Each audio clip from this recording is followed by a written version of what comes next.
Kevin, Coach just talked about the Clippers and just the challenges of defending them. What was the main thing tonight? You feel like you guys just weren't able to do to slow them down?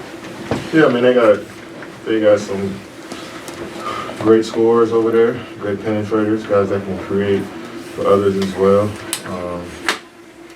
They got a good bench. You know, you got Russ coming off playing well, Norman Powell playing good ball. So yeah, they make shots. You know, it's a make or miss lead. They've been shooting the ball well from the three. We finally got more three-point attempts up than our team, more three-point attempts up than our opponent, but they just made more tonight. They had it clicking. Curious, just, you know, at one point, I think it was in the fourth quarter, I think it was 4 straight turnovers. I think you guys were down 7.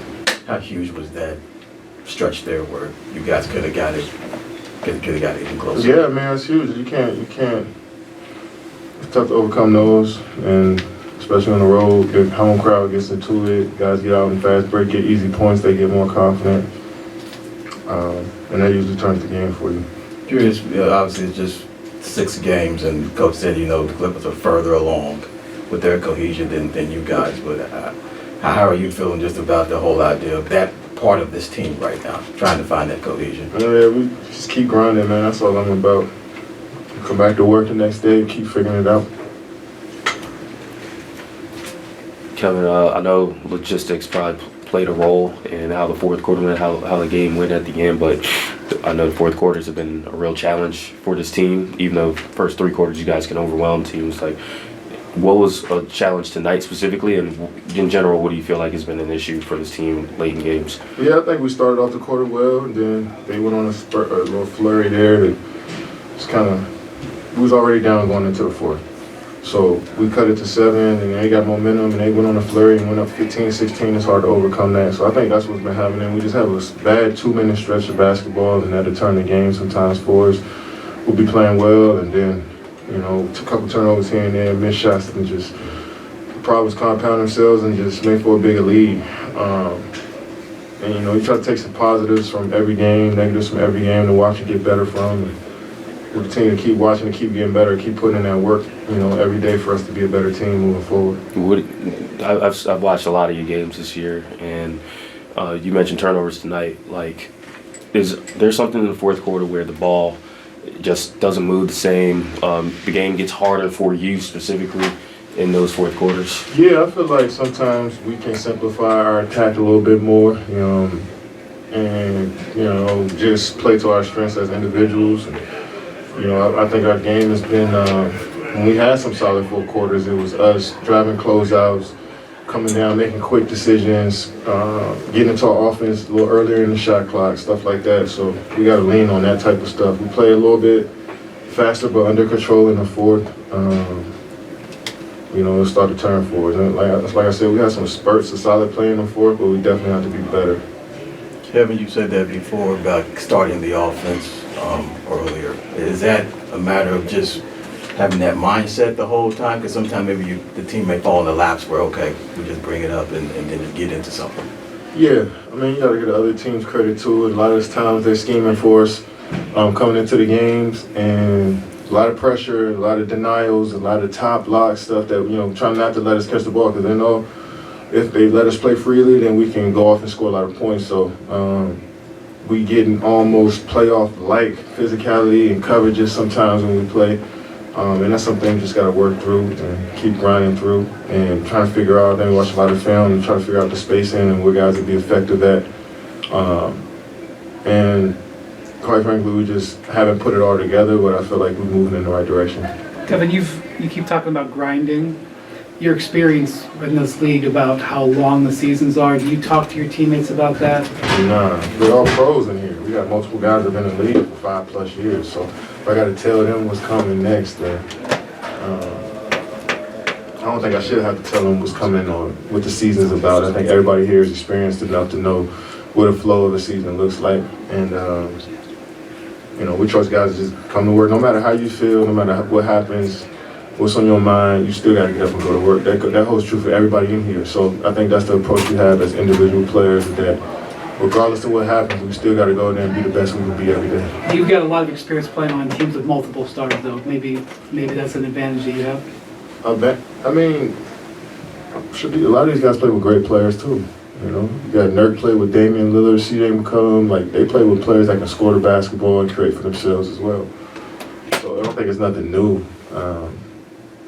You know, I think it's basketball at the end of the day. I think a lot of guys here got high IQ for the game and understand the game at a different level. So we just, like I said, we keep putting in that work in every day. And as players, we got to come out there with more of a sense of urgency, knowing that, all right, we just got to be better. And I think we will. Kevin, go ahead. Kind of talking about like the league in its totality. You know, unfortunately, hearing about like John Morant and his injury, I feel like you handled your injury really well mentally. Is there any like advice that you would give some stars like that? In regards? Yeah, I don't give too much advice now. I'm sure everybody's giving Ja advice over the last year or so. And he's been through injuries before. And I'm sure this is probably his first tough one. I think that's a 6-month recovery. But for the most part, just keep your mind straight, keep your support system tight.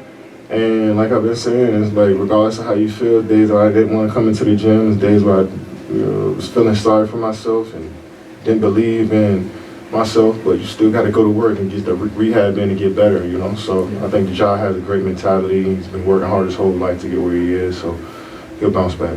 Kevin, I don't know if you saw what Draymond talked about the comments that you made, and basically it was like he reflected and said, you know, he took a positive from that. He was pissed off about what I said? Initially, and then he thought about it and found the positive in it. Well, you got to look at it from my perspective. Like, before I had made those comments, they were saying Draymond's going to therapy and shit. Like, what I'm supposed to think? Right. They say somebody going to therapy. I hope he get better from that. I hope he learn from whatever he feel like he needs to learn from going to therapy. So that's all I heard. And I'm glad he's back. I'm glad he can move past that. Draymond is an incredible teammate. He got his times where he loses temper, but everybody has those times, and I'm sure they all all happy to have him back. But I didn't mean no ill will by what I said. I know some people look at me as this malicious snake, passive aggressive. Like, I know how people feel about me sometimes. So when I say shit, I don't mean no harm by nobody. I don't mean to disrespect him or his family if he felt that way. I'm just glad he's back on the court. I think he reflected on it and saw. Yeah, I just seen the headline, and I ain't really look at the whole thing. I'm just glad he's back. I'm glad he's able to talk about his situation and move forward from it and get back to playing and finishing out his Hall of Fame career. Kevin, not sure how you and James's tenure ended, relationship ended, but you guys still have a good relationship despite kind of how everything ended up with Brooklyn? Yeah. I mean, no doubt that I was pissed about the situation. I'm sure he was pissed about having to move with teams again, but when the smoke cleared, you realize somebody that you came into the league with, somebody I really, really love as a brother. I want the best for him as an individual. I want him to play bad when we play against him, but for the most part, I want what's best for him and his family going forward. As much as it affected our team, I just still had to look past that and just move forward and realize we still had some solid moments together. And I wish for the best for everybody in that situation. Given the run that you, Russ, and James had together in OKC, a night like tonight's special? Any more special? Nah, ain't no more special. I've been competing against these guys on other teams for the last 10 years, it felt like. You know, so it's past that point of being like special, seeing these guys again. It's just another opponent. We got respect for each other. We never gonna forget those moments we shared coming into the league, because I feel like a lot of teams and a lot of franchises in sports looked at that young team and that's something to emulate, you know. 4 or 5 guys, young players that didn't care about them being young, just went out there and played the hardest that they can and had some success. So it was a special time for me. I don't know how everybody else feels about that time, but it was a special, special time that I always pull back from. And I always loved playing with those guys, so it was good to see them have some success and still be in the league at 16, 15, 17 years in the league. That's always fun to see. That's it. Thank you, sir. Anybody else in here? Nope, none in here. Let's get ready for Hoop Jab.